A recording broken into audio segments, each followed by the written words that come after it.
किसी ने मेरे से पूछा, बड़ा भोला प्रश्न है, आप कहते हैं कि बस गुरु के आभा मंडल में आपको बैठने का अवसर मिल जाए, हमको कैसे मिले? यानी पहले गुरुदेव लिखा है, तो यहां कोई मैं आभा मंडल लॉक करके थोड़ी बैठता हूं, आभा मंडल में ही तो बैठे हो आप।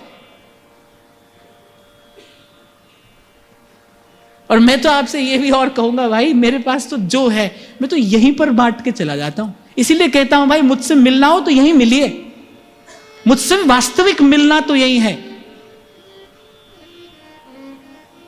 मुझे नहीं पता प्रभु आपको क्या दिखाते हैं, प्रभु आपके मन में क्या भाव देते हैं, आप जाने, प्रभु जाने। यहां पर जब आपके भाव मेरे पास लिखे हुए आते हैं, लोगों के दीक्षा निवेदन पत्र आते हैं, तो कभी कभी तो मैं आश्चर्यचकित हो जाता हूं, जाने प्रभु आपको क्या लीला दिखा रहे हैं। पर मैं तो भाई इस पूरी प्रक्रिया से अपने आप को अलग रखता हूं, करने कराने वाला कोई और है, तो मैं तो कभी ये उत्तरदायित्व अपने सर पे ले नहीं सकता। प्रभु कर रहे हैं, आपको जाने प्रभु क्या अनुभव कराते हैं, आप करते हैं।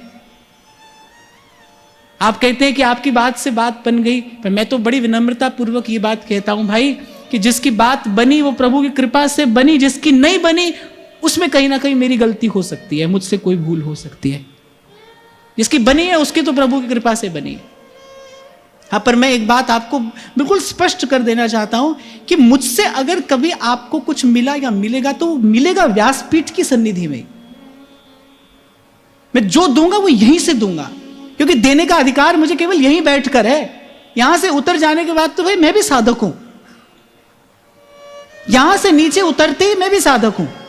जैसे एक न्यायाधीश जब अपनी कुर्सी पर बैठकर कोई निर्णय देता है ना, उस निर्णय की मान्यता तो तभी है, हो सकता है उसने मन में वो निर्णय पहले ही कर लिया हो, लेकिन वो निर्णय मान्यता प्राप्त कब होता है? जब वो अपने स्थान पर बैठकर उस निर्णय की घोषणा करता है।